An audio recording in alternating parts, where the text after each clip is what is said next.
El Señor esté con ustedes. Y con tu espíritu. Lectura del Santo Evangelio según San Juan. Gloria a ti, Gloria Señor. a ti, Señor Jesús. En aquel tiempo se encontraba enfermo Lázaro en Betania, el pueblo de María y de su hermana Marta.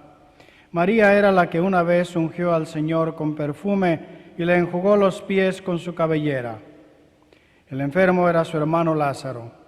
Por eso las dos hermanas le mandaron decir a Jesús: Señor, el amigo a quien tanto quieres está enfermo.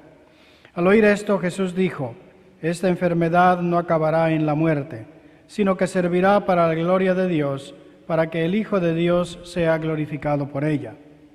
Jesús amaba a Marta, a su hermana y a Lázaro. Sin embargo, cuando se enteró de que Lázaro estaba enfermo, se detuvo 2 días más en el lugar en que se hallaba. Después dijo a sus discípulos: Vayamos otra vez a Judea. Los discípulos le dijeron: Maestro, hace poco que los judíos querían apedrearte, ¿y tú vas a volver allá? Jesús les contestó: ¿Acaso no tiene 12 horas el día? El que camina de día no tropieza porque ve la luz de este mundo. En cambio, el que camina de noche tropieza porque le falta la luz. Dijo esto y luego añadió: Lázaro, nuestro amigo, se ha dormido, pero yo voy ahora a despertarlo. Entonces le dijeron sus discípulos: Señor, si duerme es que va a sanar. Jesús hablaba de la muerte, pero ellos creyeron que hablaba del sueño natural. Entonces Jesús les dijo abiertamente: Lázaro ha muerto y me alegro por ustedes de no haber estado ahí para que crean. Ahora vamos allá. Entonces Tomás, por sobrenombre el gemelo, dijo a los demás discípulos: Vayamos también nosotros para morir con él. Cuando llegó Jesús, Lázaro llevaba ya 4 días en el sepulcro. Betania quedaba cerca de Jerusalén, como a unos 2,5 kilómetros, y muchos judíos habían ido a ver a Marta y a María para consolarlas por la muerte de su hermano. Apenas oyó Marta que Jesús llegaba, salió a su encuentro, pero María se quedó en casa. Le dijo Marta a Jesús: Señor, si hubieras estado aquí, no habría muerto mi hermano. Pero aún ahora estoy segura de que Dios te concederá cuanto le pidas. Jesús le dijo: Tu hermano resucitará. Marta respondió: Ya sé que resucitará en la resurrección del último día. Jesús le dijo: Yo soy la resurrección y la vida. El que cree en mí, aunque haya muerto, vivirá, y todo aquel que está vivo y que cree en mí, no morirá para siempre. ¿Crees tú eso? Ella le contestó: Sí, Señor, creo firmemente que tú eres el Mesías, el Hijo de Dios, el que tenía que venir al mundo. Después de decir estas palabras, fue a buscar a su hermana María y le dijo en voz baja: Ya vino el Señor y te llama. Al oír esto, María se levantó en el acto y salió donde estaba Jesús, porque él no había llegado aún al pueblo, sino que estaba en el lugar donde Marta lo había encontrado. Los judíos que estaban con María en la casa consolándola, viendo que ella se levantaba y salía deprisa, pensaron que iba al sepulcro para llorar ahí y la siguieron. Cuando llegó María a donde estaba Jesús, al verlos se echó a sus pies y le dijo: Señor, si hubieras estado aquí, no habría muerto mi hermano. Jesús, al verla llorar y al ver llorar a los judíos que la acompañaban, se conmovió hasta lo más hondo y preguntó: ¿Dónde lo han puesto? Le contestaron: Ven, Señor, y lo verás. Jesús se puso a llorar y los judíos comentaban: de veras cuánto lo amaba. Algunos decían: ¿no podía este que abrió los ojos al ciego de nacimiento hacer que Lázaro no muriera? Jesús, profundamente conmovido todavía, se detuvo ante el sepulcro, que era una cueva sellada con una losa. Entonces dijo Jesús: Quiten la losa. Pero Marta, la hermana del que había muerto, le replicó: Señor, ya huele mal porque lleva 4 días. Le dijo Jesús: ¿no te he dicho que si crees verás la gloria de Dios? Entonces quitaron la piedra. Jesús levantó los ojos a lo alto y dijo: Padre, te doy gracias porque me has escuchado. Yo ya sabía que tú siempre me escuchas, pero lo he dicho a causa de esta muchedumbre que me rodea, para que crean que tú me has enviado. Luego gritó con voz potente: Lázaro, sal de allí. Y salió el muerto, atados con vendas las manos y los pies, y la cara envuelta en un sudario. Jesús les dijo: Desátenlo para que pueda andar. Muchos de los judíos que habían ido a casa de Marta y María, al ver lo que había hecho Jesús, creyeron en él. Palabra del Señor. per evangelicalità. Esattamente.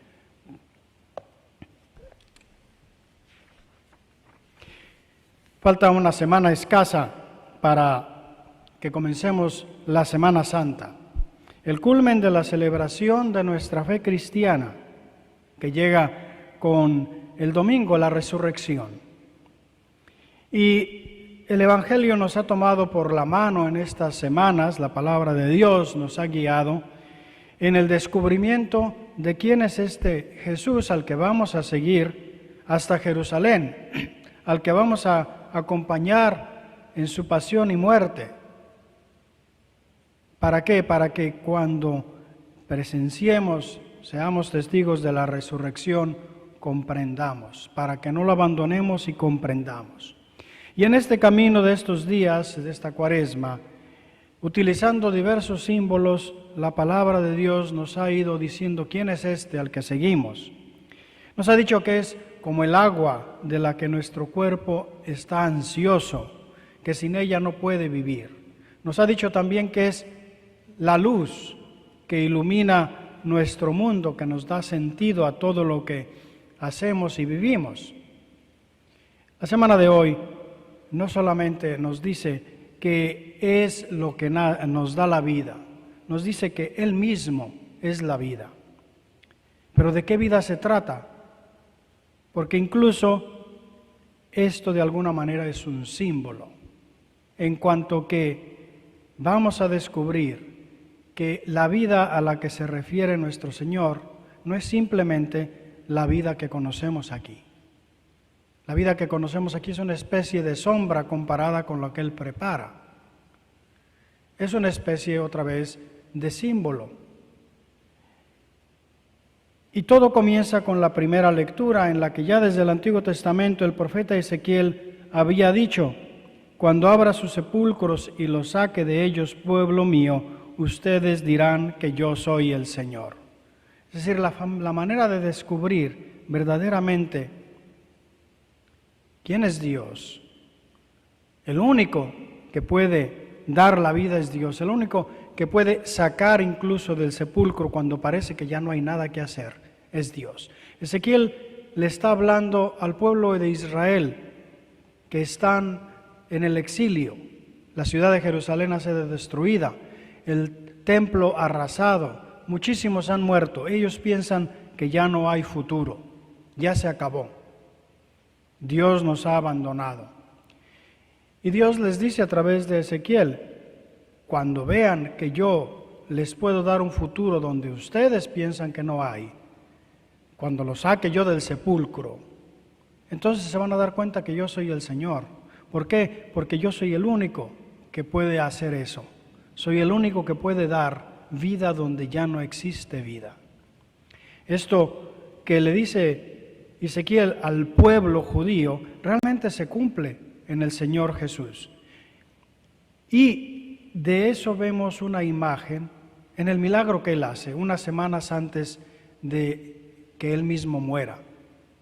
Porque la resurrección, o mejor dicho, la resucitación de Lázaro, y hago la distinción entre resurrección y resucitación, porque en realidad Lázaro fue vuelto a la vida física, a la vida normal de antes. En algún momento murió. Sin embargo, la resurrección de la que propiamente hablamos es esa vida nueva, diversa de categoría, que es la que el Señor Jesús obtiene después de su muerte y que es la que nos promete.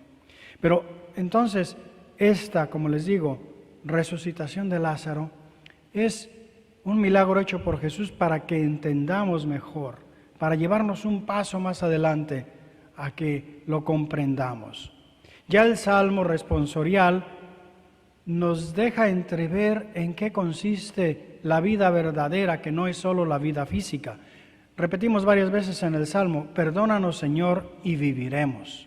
Es decir, es el perdón lo que realmente da la vida. ¿Y qué es el perdón? Es el restablecimiento de las relaciones con Dios. Esas relaciones que habían sido rotas por el pecado. Así es como podemos entender también mejor todo lo que sucede en el Evangelio. Porque el texto de San Juan nos introduce a este Lázaro de Betania que está enfermo y que es hermano de Marta y María, todos ellos personajes conocidos de Jesús. Él se quedaba con ellos cada vez que iba a Jerusalén. Eran como su familia en Jerusalén. Y por eso las hermanas le mandan a decir a Jesús: Señor, el amigo a quien tanto quieres está enfermo. Esta introducción es la que le da sentido a todo lo que vamos a escuchar después. El amigo a quien tanto quieres está enfermo. Les decía yo, lo que repetimos en el Salmo responsorial: perdónanos, Señor, y viviremos. El perdón restablece la amistad con Dios y es lo que permite que la verdadera vida llegue a nosotros. Y entonces, cuando las hermanas le mandan a decir a Jesús: aquel a quien tanto amas está enfermo, están presentando la característica más grande de Lázaro en relación con Jesús. Se la están diciendo a Jesús: apúrate, necesita tu ayuda. Por eso es por lo que de alguna manera puede parecer hasta chocante lo que Jesús responde: esta enfermedad no acabará en la muerte, sino que servirá para la gloria de Dios, para que el Hijo de Dios sea glorificado por ella. Es chocante porque nosotros sabemos que Lázaro va a morir, pero al mismo tiempo sabemos, y eso es lo que quiere Jesús, que se note que Él tiene poder no solo para que la muerte no se dé, que es lo que le van a decir algunos de los que están ahí adelante. No podía evitar que Lázaro muriera. Jesús no solo tiene el poder de parar la muerte, Jesús tiene el poder de dar la vida incluso cuando la muerte ya ha hecho su presencia. Él es muchísimo más grande que simplemente un profeta. Y lo más chocante sobre todo es que cuando Él se entera, en lugar de ir inmediatamente, se espera todavía en ese lugar. 2 días, dice el Evangelio. Es chocante porque uno diría: ¿y la amistad? Pero ahí está el secreto. Jesús no desciende primero que nada porque lo que Él busca en primer lugar es la gloria de su Padre. Y sabe que la gloria de su Padre en este momento va a ser precisamente que demuestre que Él es más grande que la muerte, que incluso donde se piensa que la muerte ya ha asentado su poder, Él puede arrancar a cualquiera de la muerte. Creo que esto nos debería también ya hacer pensar en varias cosas. Esta vida que nosotros vivimos aquí, pero por cuanto bella e importante, al fin de cuentas es simplemente una sombra de la que el Señor nos propone y nos ofrece. La muerte misma en este mundo es como el sueño para Él. Él no necesita nada especial para sacarnos de ella. Pero para darnos la verdadera vida, esa que no tiene fin y que es realmente el objetivo, hace falta una cosa: esa amistad con Él. Esa amistad que comienza con el perdón del pecado y con el restablecimiento de las relaciones. Todo lo que pasa en esta vida, en este mundo, en realidad, tiene que servir para glorificar a Dios.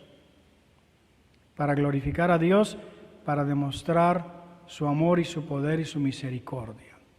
Por eso muchas veces Jesús, aun cuando nos ama y lo amamos, y estemos en buenas relaciones con Él, no necesariamente hace las cosas como nosotros nos esperaríamos o nos gustaría, porque Él lo que está buscando es precisamente aquello que lleva la mayor gloria de Dios y al mismo tiempo, como consecuencia, la mayor plenitud de vida para nosotros.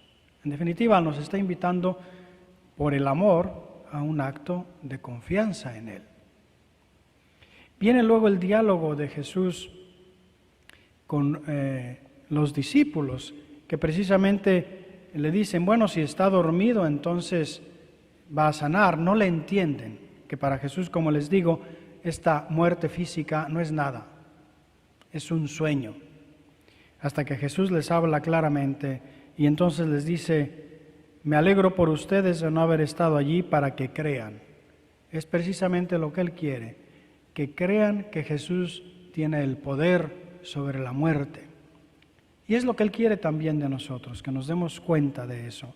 Él no solamente es un gran profeta, un gran predicador, es aquel que tiene el poder sobre la vida, el que nos puede dar la vida, el que nos puede arrancar de la muerte.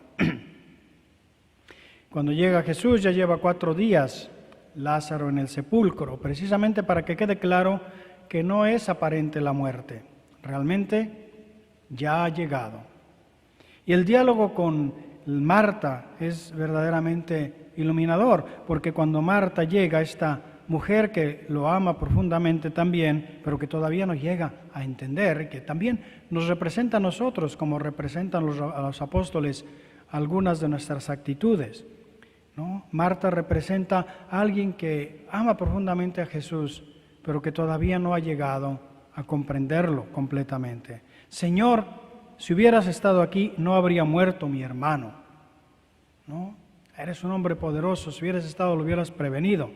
Sin embargo, es interesante lo que le dice, pero aún ahora estoy seguro de que Dios te concederá cuanto le pidas. Eso es un gran acto de confianza, pero todavía le falta algo. Todavía está viendo a Jesús como a un gran profeta.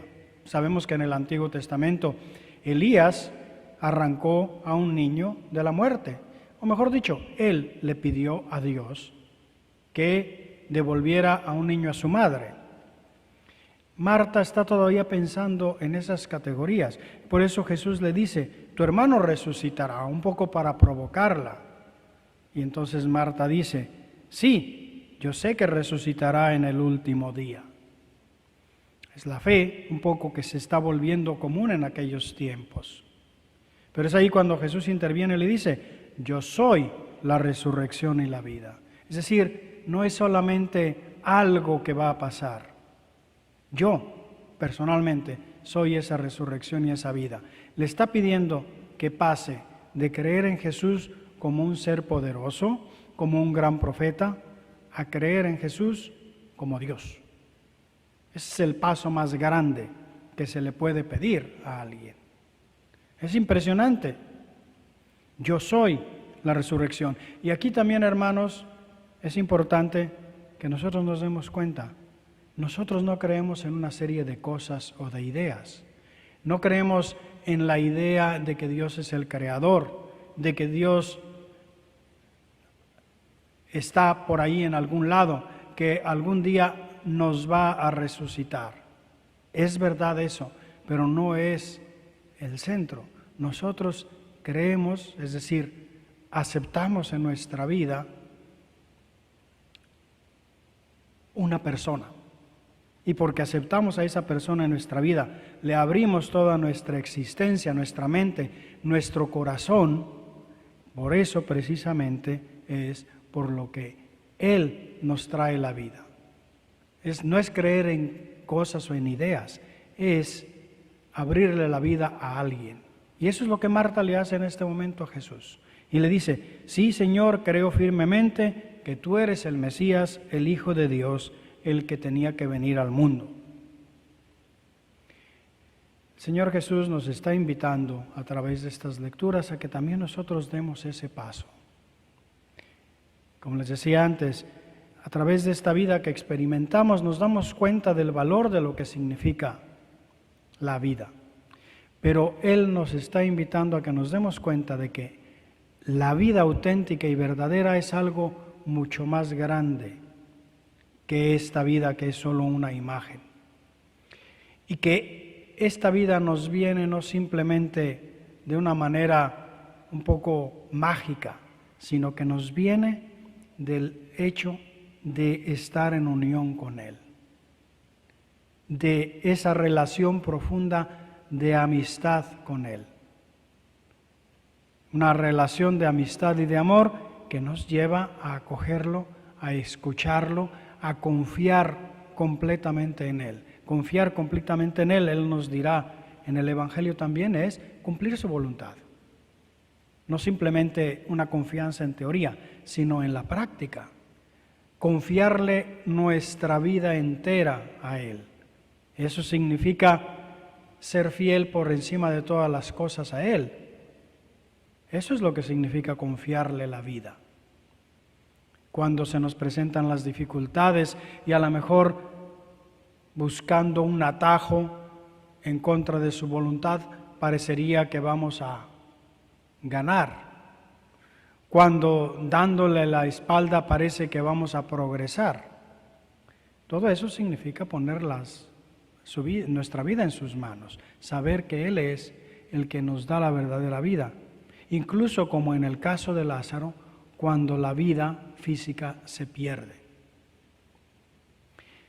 Y eso es lo que vamos a contemplar en la Semana Santa. El Señor Jesús no solamente nos devuelve una vida como la de antes, sino que le da el sentido real a esa vida que tenemos con una vida más grande y más profunda.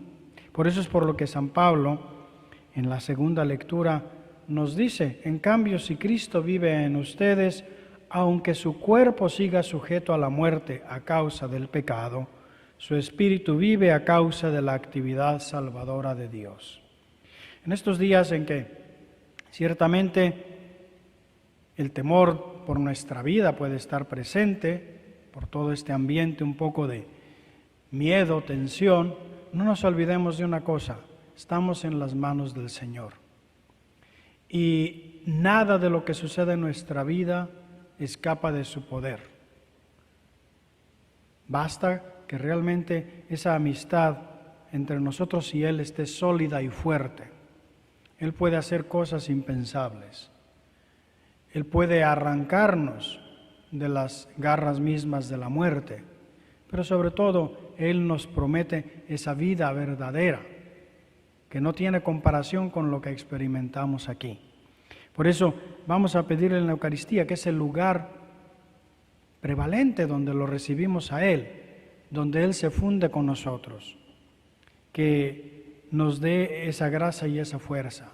Y en estos días en particular en que muchos de ustedes no pueden participar físicamente en la Eucaristía, no se nos olvide que también a veces este ayuno nos ayuda a apreciarlo más. Y que por otro lado, aunque es cierto que el Señor viene habitualmente a nosotros de forma sacramental en la Eucaristía, es cierto que Él no está limitado, Él es omnipotente, Él puede venir a nosotros cuando no depende de nosotros el hecho de no participar en la Eucaristía de muchas otras maneras. Por eso en estos días mantengamos nuestros ojos y nuestro corazón abiertos para percibirlo, para descubrirlo presente en medio de todas estas circunstancias.